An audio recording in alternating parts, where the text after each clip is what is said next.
शब्द शुद्धि की प्रैक्टिस कक्षा में आपका अभिनंदन करता हूं साथियों।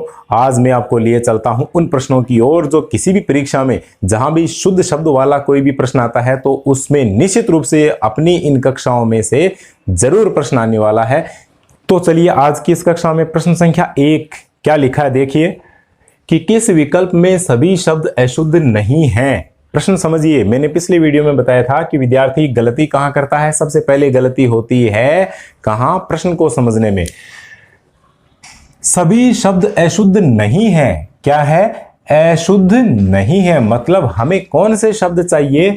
हमें चाहिए विद्यार्थियों, हमें शुद्ध शब्द वाला विकल्प चाहिए। हमें शुद्ध रूप छांटना है। अब यहां पर एक शब्द को लेकर के प्रश्न नहीं बनाया, मैंने एक एक विकल्प में 1 2 3 4 शब्द डाले हैं और ये 4 शब्द का मतलब आपके एक ही विकल्प में 4 प्रश्न तैयार होने वाले हैं। इसलिए यहां मैं कहता हूं कि 5 में 50 वाली कहावत सिद्ध हो रही है। 5 में से 50 प्रश्न ये मान लीजिए आपके तैयार हो रहे हैं। यहां मैं केवल 5 ही प्रश्न लेकर आया हूं आज। आप फटाफट इन पर गौर कीजिएगा। देखिए इनके शुद्ध रूप देखिए। अहिल्या, क्या ये शुद्ध है?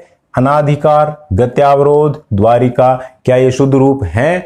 मैं कहूंगा कि ये शुद्ध रूप नहीं है। आप भी कहेंगे, यदि आपका अभ्यास है और आपने पिछले वीडियो देखे हैं तो आप भी कह सकते हैं कि ये शुद्ध रूप नहीं है। इसका मतलब ये हमारा उत्तर नहीं हुआ। हमें शुद्ध चाहिए तो हम इसको भी क्यों न हम शुद्ध रूप देखते जाएं, क्योंकि यदि हम शुद्ध नहीं देखेंगे तो हमें अशुद्ध की पहचान कैसे होगी? जरूर अहिल्या, इसका सही रूप क्या होगा विद्यार्थियों? इसका सही रूप होगा अहल्या। ये देखिए शुद्ध रूप भी आप उतारते जाएं, लिखते जाएं और समझते जाएंगे तो गलती नहीं होगी। अहिल्या शुद्ध नहीं होता है, शुद्ध क्या होता है? अहल्या। अनाधिकार लिखा है यहां पर, अनाधिकार रूप नहीं होता है। अधिकार में अन उपसर्ग होता है। अधिकार में विद्यार्थियों क्या होता है? ये अधिकार शब्द है तो इसमें अन उपसर्ग होता है। अन कौन सा? हलंत वाला। तब जाकर के क्या बनेगा? अनधिकार या अनाधिकार। छोटी छोटी कमियां हैं, इन पर हमें ध्यान रखना है। अनधिकार, ये देखिए अब ये बन गया अनधिकार तो इसका सही रूप हो गया अनधिकार। ये सही है, ये गलत है, ये गलत हो गया, ये गलत हो गया। गत्यावरोध भी गलत है क्योंकि इसमें यण संधि है। यण संधि वाले वीडियो में यह उदाहरण मैंने वहां लिखा है। गति जोड़ अवरोध, तो गत्य अवरोध आ नहीं होगा तो इसका सही रूप होगा विद्यार्थियों गत्य अवरोध। ऐसे तो अब ये भी क्या हुआ? अशुद्ध हुआ। हमें क्या चाहिए? हमें चाहिए शुद्ध। अब है द्वारिका। द्वारिका बोलते हैं, ज्यादातर लोग द्वारिका बोलते हैं और द्वारिका ही लिख देते हैं और प्राय कई किताबों में हमें द्वारिका लिखा हुआ भी मिलता है। लेकिन जब बात कंपटीशन की आती है तो द्वारिका शब्द क्या होता है? अशुद्ध है। इसकी जगह शुद्ध कौन सा मानना है हमें? द्वारका। ये देखिए ये है द्वारका, ये शब्द शुद्ध है। हमें द्वारका को ही लेकर के चलना है। अब है भागीरथ और आखिरी जुलूस और मैथिली। तो इन शब्दों में देखिए भागीरथ शब्द बोलते हैं अक्सर, वही द्वारिका और भागीरथ वाली बात है। ये प्रचलन में आ गए हैं और प्रचलन में कौन से शब्द आ जाते हैं? जिनको हमारी जीवा बोलने में आसानी महसूस करती है वे ही रूप हम बोलते चले जाते हैं और वे शब्द क्या हो जाते हैं? हमारे दिलो दिमाग में बैठ जाते हैं। तो इसको निकालिए और कंपटीशन में सही करने के लिए क्या होगा? भागीरथ नहीं बल्कि ये भी गलत है। शुद्ध रूप होगा विद्यार्थियों भगीरथ। इसका शुद्ध रूप होगा भगीरथ। ये भगीरथ हो गया। और अब है आखिरी। आखिरी नहीं होता है, आखिरी होता है। ये देखिए तो ये भी क्या हो गया? गलत हो गया। हम शुद्ध रूप तक नहीं पहुंचे हैं, हम अभ्यास के साथ पहुंच रहे हैं। भगीरथ सही है और आखिरी सही है। जुलूस में ये गलती है। क्या? इसमें मात्रा छोटी कर दी जबकि यहां बड़ी होगी। तो जुलूस इसका सही रूप यह है। यह भी कई बार परीक्षाओं में आ चुका है तो यह सही है। अब है मैथिली। मैथिली, मिथिला बना कैसे? ये शब्द मिथिला में बड़ी ई प्रत्यय मिला है तब मैथिली बनेगा। तो देखिए थी पहले से ही है मिथिला में तो यहां भी थी रहेगी और ए का आई बन गया ये प्रत्यय के प्रभाव से, तो क्या हो गया मैथिली। ये देखिए इसका सही रूप हो गया ये, तो ये हो गया अशुद्ध रूप। तो अभी तक हमें उत्तर नहीं मिला है, हमारा ये विकल्प भी गलत है ना, ये भी अशुद्ध है, हमें शुद्ध चाहिए। अब देखिए महात्म्य कई बार अनेक परीक्षाओं में ये आ चुका है। इसका शुद्ध रूप क्या होगा, ये गलत है। इसका सही रूप होगा विद्यार्थियों मा, हा, आधा तय, मैं और यह। क्योंकि ये कैसे बना है, ये महात्मा शब्द में यह प्रत्यय के योग से बना हुआ है, तो मैं का मा हो गया उस प्रत्यय के प्रभाव से। जैसे इसमें हुआ ई का आई, वैसे इसमें ए का आ बन गया, तो महात्म्य ये रूप इसका शुद्ध है। अब युधिष्ठिर नहीं होता है, ये भी गलत है, इसमें युधिष्ठिर होता है। ये व्यंजन संधि में विशेष उदाहरणों में आपको बताया हुआ है कि युधि जोड़ स्थिर बराबर युधिष्ठिर, ये व्यंजन संधि में है, तो इसका ये रूप सही है, ये गलत है। अंताक्षरी, अंत्य जोड़ अक्षरी, अंत्याक्षरी होता है, अंताक्षरी नहीं होता है, तो इसका भी ये रूप क्या है, अशुद्ध है। शुद्ध करेंगे, समझते जाइए आप, समझना जरूरी है। अंत्याक्षरी, देखिए विद्यार्थियों इसका सही रूप ये है, गौर करके देखें आप, अंत्याक्षरी। अब है भगीरथी, तो देखिए भगीरथ शब्द तो शुद्ध होता है, लेकिन ई की मात्रा लगी हुई है, अंत में यदि ई प्रत्यय मिला देंगे तो भय का भा हो जाएगा। यहां शब्द भगीरथी नहीं होगा, ई प्रत्यय के कारण विद्यार्थियों इसका रूप हो जाएगा भागीरथी। अब ये रूप शुद्ध है और वहां भगीरथ रूप शुद्ध है, तो ये बातें बहुत गहरी हैं, ये उच्च स्तरीय बातें हैं, इनको आप समझेंगे तो ये किसी भी कंपटीशन में आपको पराजित नहीं होने देंगी। अगला है हमारे पास विकल्प, तो देखिए ये भी गलत हो गया, ये भी गलत हो गया, तो निश्चित है कि अब चौथा सही होना है, लेकिन हम सीधा ही सही न लगा करके इनके सारे शब्दों को विश्लेषित करेंगे, समझेंगे। अतिशयोक्ति बिल्कुल सही है, अतिशय जोड़ उक्ति बराबर अतिशयोक्ति। कई जगह इसमें शय आदा करके इसको अशुद्ध कर दिया जाता है, वो इसका गलत रूप हो गया, लेकिन यहाँ पूरा सही लिखा है, ये सही है। प्रज्वलित, ज्वलित में प्र उपसर्ग है, सही है। अंतर्धान, ये सही है, क्योंकि हम बोलते हैं अंतर्ध्यान, तो यह ध्यान नहीं बल्कि अंतर्धान है, यही इसका रूप शुद्ध है। अब अगला है पूज्य, पूज्य रूप इसका शुद्ध है क्योंकि इसमें मात्रा क्या है, बड़ी है।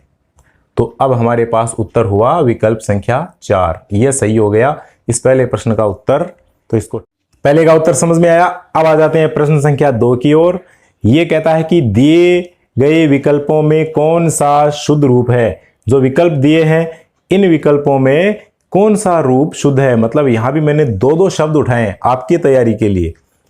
तो जिजीविषा, पूज्यनीय, तदंतर, उच्छृंखल, महत्व, तत्वावधान, निरावलंब और स्वातंत्र्य।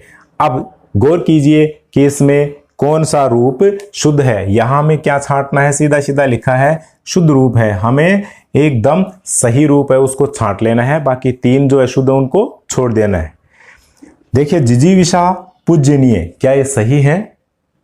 अपनी अक्ल के घोड़ों को दौड़ाइए तेज गति से, कहां तक पहुंचते हैं देखें। जिजीविषा, पूज्यनीय, ठीक करता हूं। इसका सही रूप होगा विद्यार्थियों जिजीविषा, ये इसका शुद्ध रूप होगा। तो अब बताएं ये शुद्ध है या अशुद्ध है। हमें शुद्ध चाहिए, तो ये क्या हो गया, अशुद्ध हो गया, तो ये विकल्प हमारा उत्तर नहीं हुआ। फिर भी हम इसको समझते हैं सही। पूज्यनीय, पूज्यनीय नहीं होता है, अकेला पूज्य लिखा है तो शुद्ध है, लेकिन इसमें अनीय मिला है तो ये क्या हो जाएगा, पूजनीय होगा। तो यहां हमारा शब्द सही होगा विद्यार्थियों पूजनीय। ये देखिए इसका ये रूप सही होता है, ये गलत होता है। जिजीविषा सही है, पूजनीय सही है, पूजा में अनीय। तो अब है तदंतर, देखिए इसमें है तदनंतर होता है, ये ऐसे तत् जोड़ अनंतर, तत् जोड़ अनंतर। तो तय है वो व्यंजन संधि के प्रभाव से किस में बदलेगा, तैत है द अपने तीसरे वर्ण में बदलेगा अपने वर्ग के, तब क्या हो जाएगा तदनंतर, तत् जोड़ अनंतर। तो इसका ये रूप क्या है, गलत है, ये सही है। उच्छृंखल। अब यहां आप देखिए शब्द की रचना यहां तक सही है, लेकिन ऊपर जो अनुस्वार है वह गलती है। इसको पकड़िए आप। इसका शुद्ध रूप क्या होगा? ये अनुस्वार यहां आना चाहिए 6 पर, तो इसका भी रूप क्या हो गया? अशुद्ध हो गया, उच्छृंखल। अब ये सही है, ये व्यंजन संधि है उद्जोड़ श्रृंखल, उच्छृंखल, तो इसका ये सही हुआ और ये गलत हुआ। तो क्या हमारे पास क विकल्प सही आया? नहीं आया। ख विकल्प भी हमारे पास सही नहीं आया। अब यहां हम देखें महत्व तत्वावधान, बिल्कुल विद्यार्थियों ये एकदम सही है, इसकी रचना एकदम सही है, शुद्ध है। ये महत्व में त्व प्रत्यय, ये कैसे बनता है? ये ऐसे बनता है कि महत्व में क्या मिला? त्व प्रत्यय मिला, तो महत्व इसमें आध आता है और आध आता है, दोनों क्या है? 2 बार है। ऐसे ही तत्वावधान, तत्व जोड़ अवधान, तो ये रूप भी क्या है? सही है। महत्व सही है, तत्वावधान सही है, तो हमारे पास उत्तर क्या हो गया? ग। इस 2 के प्रश्न का उत्तर क्या हो गया? ग, क्योंकि हमें शुद्ध चाहिए, शुद्ध हमें मिल गया। चौथे को हमें छोड़ना नहीं है, छोड़ना तो हमें किसी भी को नहीं है। निरावलंब, इसको सही करेंगे विद्यार्थियों, तो इसका क्या होता है? निर्जोड़ अवलंब होता है। ये अवलंब शब्द में निर उपसर्ग मिलने से बना है, तो यहां र हलंत है और इस ए के प्रभाव से क्या बनेगा? र केवल पूरा बनेगा। तो ये सही रूप क्या होगा इसका? इसका सही रूप होगा निरवलंब। आप भी ध्यान रखें, अन्य किसी भी परीक्षा में आए इस तरह के शब्द तो आपको निरवलंब को सही मानना है, निरावलंब क्या है? गलत। अब है स्वतंत्र। स्वतंत्र में यह प्रत्यय मिला तो स्व का स्वा हो गया, ए का आ हो गया, तो यहां इसका रूप क्या बनेगा? स्वातंत्र। यह सही होगा विद्यार्थियों, स्वातंत्र। ये ऐसे भी सही हो सकता है और इसको हम अनुस्वार के रूप में भी लिख सकते हैं, ऐसे तय के ऊपर अनुस्वार लेकर के।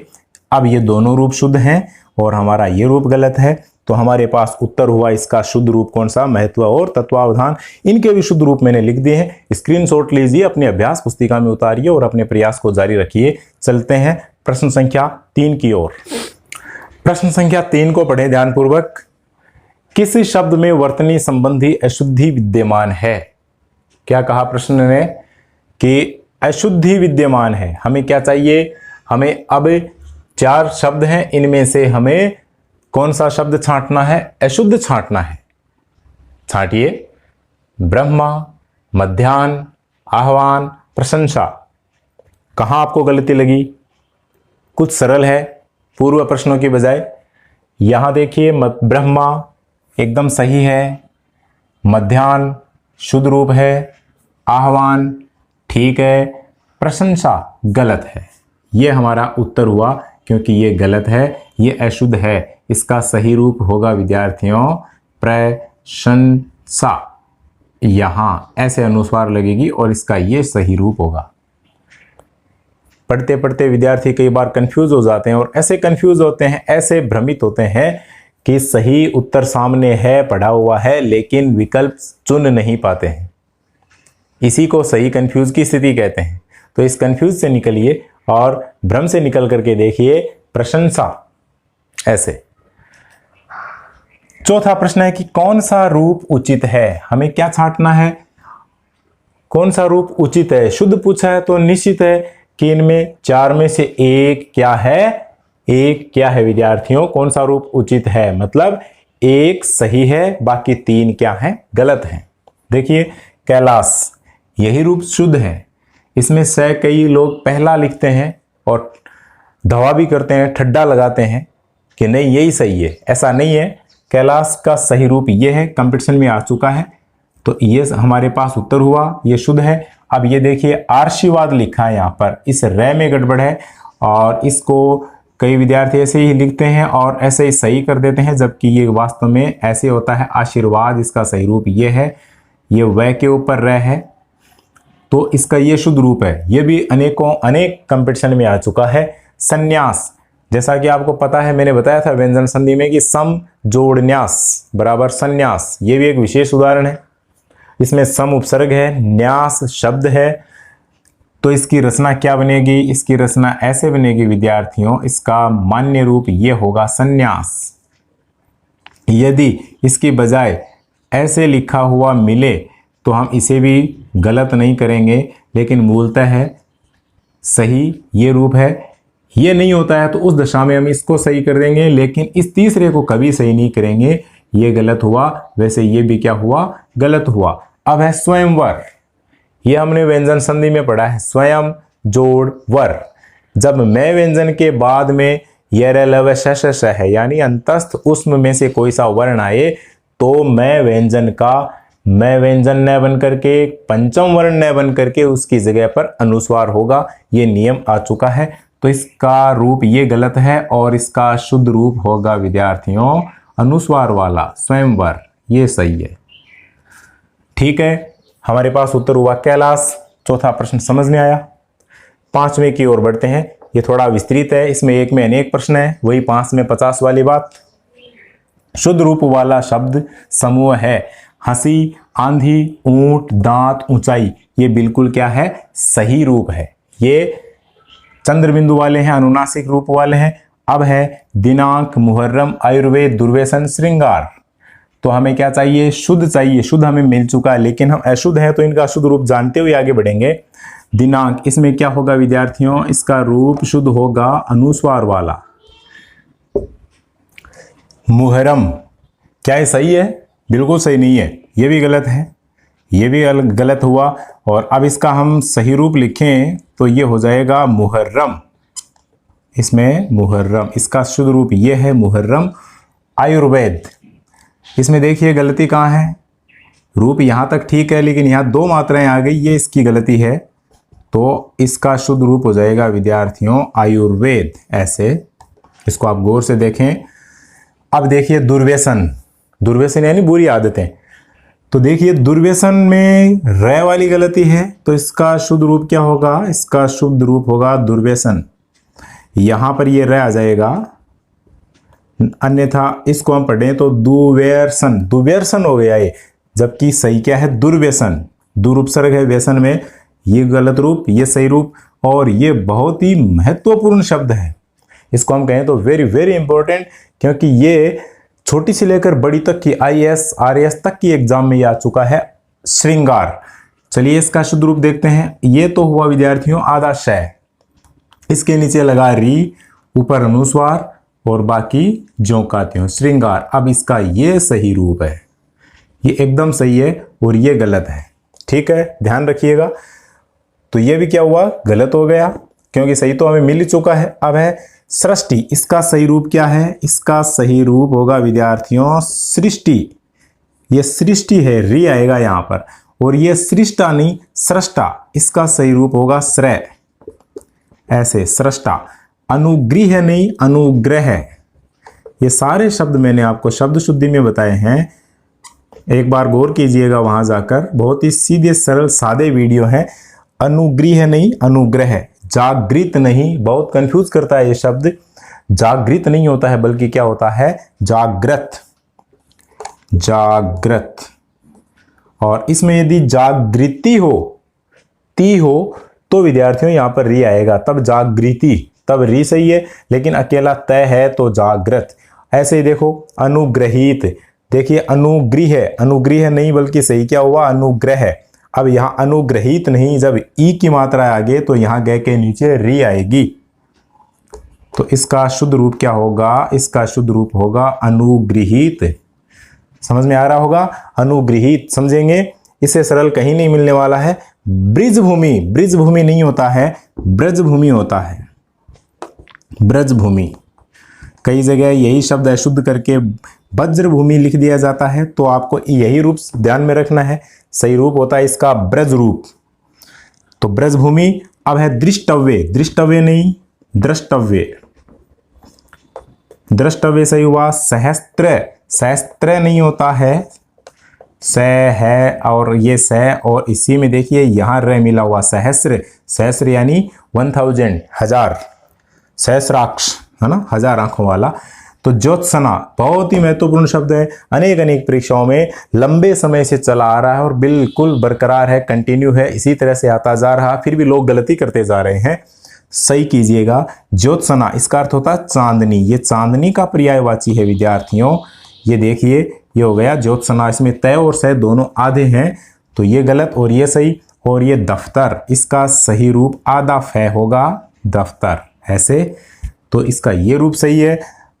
इस प्रकार से हमारे पास ये गलत और ये सही, ऐसे हुए आपके 5 में से 50, मतलब 5 प्रश्नों के माध्यम से आप 50 शब्दों से अधिक के बारे में जानकारी प्राप्त कर चुके हैं। स्क्रीनशॉट लें, अभ्यास करें, उतारें और नियमित अपना प्रयास, अपना परिश्रम जारी रखें। सफलता आपके कदम चूमेगी, ऐसा मेरा विश्वास। मिलते हैं नेक्स्ट वीडियो में। सब्सक्राइब करें, लाइक करें और अपने साथियों को शेयर करें। धन्यवाद। जय भारत, जय हिंद।